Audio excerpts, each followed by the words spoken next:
اب میں یہ مثال دوں، اس کو کمپلیٹ کروں. اف کیوں کہا گیا؟ یہ جو اللہ نے فرمایا نا ماں باپ کو اف نہ کرو، تو اللہ یہی اصول اور قاعدہ بیان کر دیتے تکلیف نہ دو، تاکہ ہم اسی سے چیزوں کو نکالتے رہتے. تو اف کہنے کی کیا ضرورت؟ اف اس لیے کہا گیا کہ تکلیف میں سب سے کم درجے کی تکلیف اف کی ہوتی ہے. اگر اللہ یہ اصول یوں بیان کر دیتے نا لا کی صورت میں کہ اصل ہم یہ کہنا چاہتے ہیں کہ تکلیف نہ دو، تو اس میں لوگوں کی رائے میں اختلاف ہو سکتا تھا.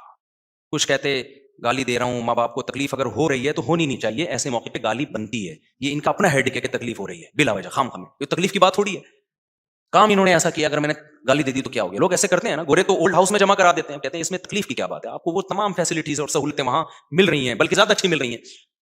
ہر آدمی اجتہاد کرتا، اولڈ ہاؤس بنتے، ماں باپ کو پتلی گلی سے نکالتے، بدتمیزیاں کرتے، کہتے یار ان کو تکلیف ہو رہی، ان کا ہیڈیک ہے، یہ کو تکلیف، یہ تو نیچرل. میں اپنے دوست کو بھی ابے تبے سے بات کرتا ہوں، ابا سے اگر میں نے ابے تبے سے بات کر لی تو کیا ہو گیا، ابا کو میں نے ستار بھائی کہہ دیا تو کیا ہو گیا. اس میں ماڈرن لوگوں میں ایسا ہوتا ہے، وسیم کیا کر رہے ہو آج کل، اس طرح چل رہا ہے آج کل. تو اس میں کیا ہو گیا، ڈیڈی کہنا پاپا کہنا کیوں ضروری ہے؟ تو قرآن نے کہہ دیا اف. کتنی ہلکی سی تکلیف ہوتی ہے نا اف میں. اف ایک ناگواری کا کلمہ ہے، پتہ ہے آپ، جب کسی بات پہ آپ خوش نہیں ہوتے، آپ کو ناگوار گزرتی ہے، تو آپ کیا کہتے ہیں؟ اف.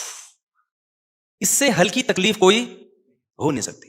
ابا نے بولا بیٹا جا میرے لیے پانی لے کر. آج کل ابا سگریٹ منگوا رہے ہوتے ہیں، پانی تو منگواتے نہیں ہیں، کیا کریں، پانی تو وہ خود اٹھ کے پی لیتے ہیں. جا پان لے کر آ، گٹکا لے کر آ. آپ نے کہا اف. تو قرآن کی آیت کی کیا کر دی؟ بولو. اور اف پتہ ہے ہر زبان کا اف دوسرے سے الگ ہے، یہ تو عربی کا لفظ ہے نا. اصول فقہ میں فقہاء نے لکھا ہے کہ اگر کسی زبان میں اف کا کلمہ محبت کا ہو جائے تو پھر یہ ناجائز نہیں ہے بلکہ ثواب ہے. یعنی لفظ اف کو نہیں لے کے بیٹھنا. کسی بھی زبان میں جب کسی کے سامنے ناگواری کا اظہار کرنے کے لیے جو بھی ہلکے سے ہلکا لفظ استعمال ہو سکتا ہے، وہ ماں باپ کے سامنے استعمال کرنا جائز نہیں ہے. یہ مطلب ہے اس آیت کا. جیسے الطلاق مرتان ہے نا، قرآن میں طلاقیں 2 مرتبہ ہیں، 2 مرتبہ دو گے تو رجوع کا حق ہے، تیسری کے بعد نہیں ہے. اس کا اصل مطلب طلاق نہیں ہے، اس کا مطلب ہے کسی بھی زبان میں وہ لفظ جو عورت کے نکاح کو ختم کرنے ہی کے لیے استعمال ہوتا ہے، وہ 2 دفعہ استعمال ہو سکتا ہے. جیسے انگلش میں ڈیورس. اب ایک آدمی کہتا ہے بیوی کو ڈیورس ہے، تمہیں ڈیورس ہے، تمہیں ڈیورس 3 دفعہ کہہ دیتا ہے. وہ کہتا ہے قرآن تو کہہ رہا ہے طلاقیں 3 دفعہ ہوں گی تو نکاح نہیں ہو سکتا، میں تو ڈیورس ہیں 3 دفعہ دی ہیں. تو اسے کیا کہا جائے گا؟ طلاق کا لفظ مقصد نہیں ہے. طلاق عربوں کے عرف میں نکاح ختم کرنے کے لیے طلاق کا لفظ استعمال ہوتا تھا، اور یہ لفظ اس کے علاوہ کسی اور معنی میں استعمال نہیں ہوتا تھا. کچھ الفاظ ہیں جو دونوں معنوں میں استعمال ہوتے ہیں، ان کا حکم الگ ہے، لیکن یہ لفظ عربوں میں تھا ہی بیوی کو نکاح سے ختم کرنے کے لیے. تو اس سے طلاق کا مراد نہیں ہے.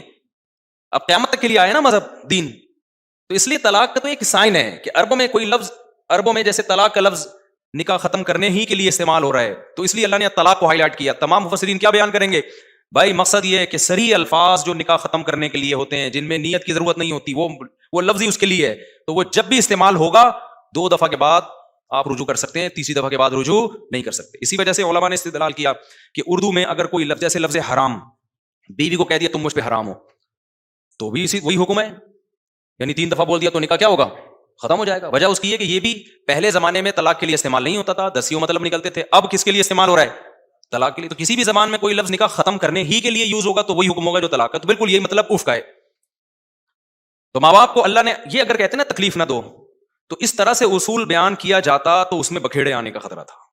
ہر شخص کہتا ہے ایکچولی یہ جیسے آج کل ٹوپی ڈرامے مارکیٹ میں چل رہے ہیں، ماں باپ کے ساتھ بدتمیزیاں ہو رہی ہیں، پلیٹیں اٹھا کے برتن گھر میں پھینک رہے ہیں، اور جو ہے وہ چیختے ہیں باپ کے سامنے. بوڑھا باپ ہے نا، کما کے اس کو بیچارے کو نچوڑ لیا. بوڑھوں کی زندگی بڑی خراب ہے یار ہماری سوسائٹی میں. بہت ساری زندگی بیوی بچے بڈھے کو نچوڑتے ہیں، آخر میں اس کو ٹیشو پیپر کی طرح.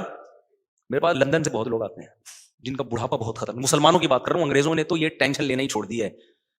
انگریز تو کہتے ہیں بچے ہم نے اپنے ماں باپ کو نہیں پالا، تو ایکچولی ہمارے بچے بھی اگر ہمیں نہ پالیں تو یہ کوئی ہیڈیک نہیں ہے. ہمارا مقدر اولڈ ہاؤس ہے. ہمارے چونکہ مسلمان فیملیز وہاں جا کے رہتی ہیں، وہ اس خوش فہمی میں رہتی ہیں کہ ہمارا بچہ چونکہ ایک دن ٹوپی بھی پہنی ہوئی تھی، اس نے نہایا بھی تھا، ایک دن جمعہ پڑھ کے آیا تھا، تو یہ ہمیں بڑھاپے میں پالے گا. لیکن آپ کو پتہ نہیں ہوتا آپ کا بچہ ماڈرن بن چکا ہے. اب وہ آپ کی وائف اب ماڈرن بن چکی ہے، ٹھیک ہے نا. سب کی بات نہیں کر رہا، بڑی بڑی خاندانی عورتیں لندن امریکہ میں پڑی ہوئی ہیں بھائی، لیکن جو کیسز میرے پاس آ رہے ہیں میں صرف ان کی بات کر رہا ہوں. تو وہ ماڈرن ہو چکی ہیں، ٹھیک ہے نا. تو وہ پھر بیچارے ان کا ایک گروپ بن جاتا ہے بوڑھوں کا، وہاں بیٹھ کے ٹائم پاس کرتے ہیں ایک دوسرے کے سامنے بیٹھ کے. گھر میں عزت نہیں مل رہی ہوتی. یہ بڑے مسائل ہیں. بچوں کو دین سکھاؤ، اور بچوں کو نا بچپن سے اپنے پاؤں بھی دبوایا کرو، ان سے گھروں کے کام بھی لیا کرو. اگر بچپن میں ان کو خدمت کی عادت نہیں ڈالی نا تو دماغ سے نکال دو، وہ تمہاری خدمت کریں گے. تم صرف کھلانے پلانے پر زور لگا رہے ہو، تو کھا کے. ایک نفسیاتی ڈاکٹر کا میں کلپ سن رہا تھا، وہ بتا رہے تھے کہ بچوں کو بچوں کو جو ہے نا ان کو سیلف ریسپیکٹ دو, ان کو ان کے اچھے کاموں پہ ان کی تعریفیں کیا کرو اور موٹیویٹ کیا کرو.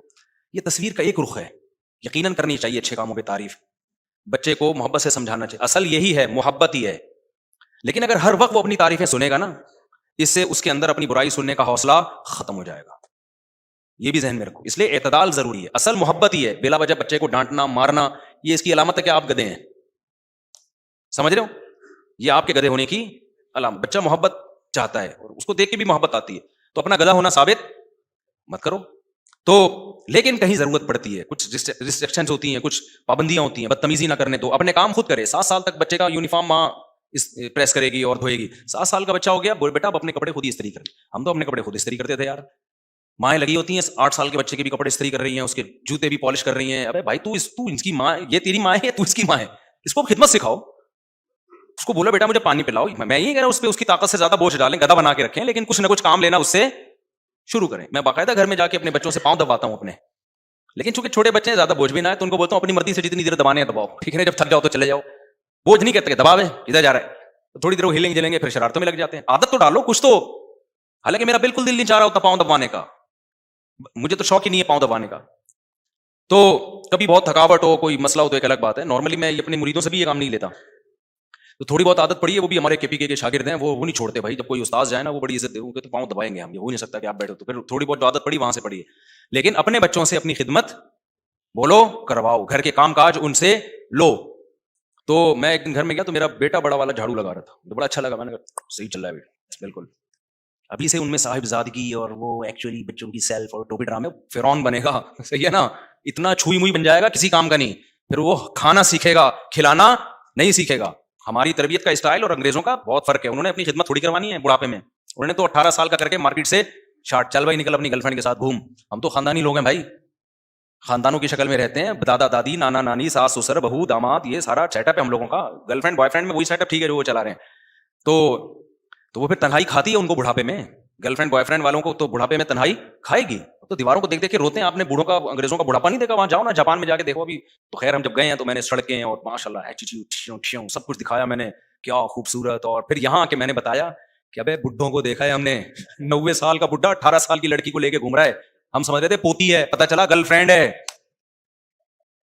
پہلا ہی دن جو میرا اٹلی میں تھا نا, پہلا دن جب میں ہوٹل میں ٹھہرا ہوں اپنے دوستوں کے ساتھ, تو بڑی عمر کی عورتیں ٹین ایجر لڑکوں کے ساتھ ہوٹل میں جا رہی ہیں. جیسے ایک 16-17 سال کا ایک لونڈا ہوگا, پپو سا لونڈا, ایک بڈھی سی 70 سال کی خاتون جا رہی ہیں اس لونڈے کو لے کے. میں سمجھا کہ یار ہم بلا وجہ اولڈ ہاؤس یہ تو ماشاءاللہ ماں بیٹے اور دادا ہوتا کتنا اچھا ٹریولنگ کر رہے ہیں. پھر اللہ معاف فرمائی باتیں کہتے ہوئے بھی برا لگتا ہے. پتہ چلا یہ کرائے کے لونڈے ہیں جو بوڑھی عورتوں کو ملتے ہیں, باہر کھڑے ہوتے ہیں جا کے کوئی بھی عورت اپنی جنسی خواہش پوری کرنے کے لیے ہوٹلوں میں.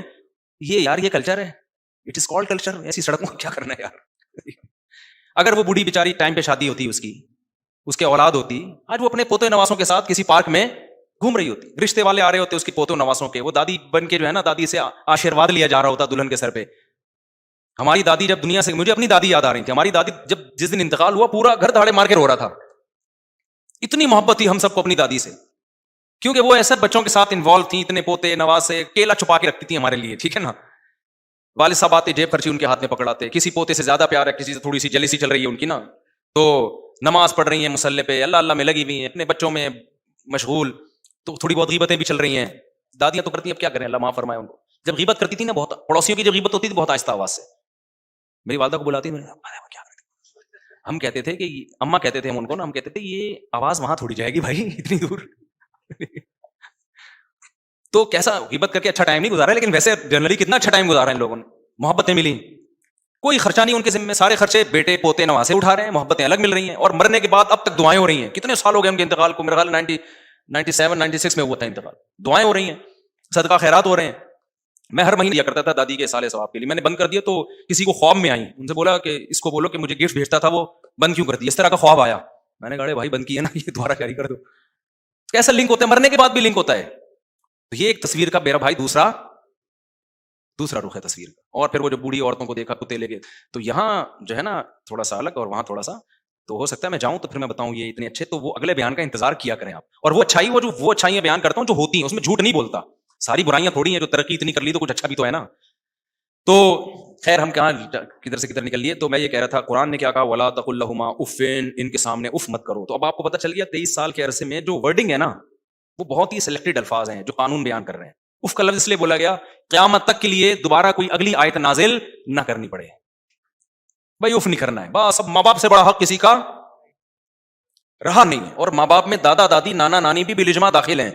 سمجھتے ہو کہ نہیں سمجھتے؟ تو ہمارے یہاں بوڑھے, ماں ہو باپ ہو, دادا ہو دادی ہو, نانا ہو نانی ہو, پر نانا ہو پر نانی, پر دادا پر دادی, یہ سب ایک ہی کیٹیگری میں آتے ہیں, اجماع ان پر.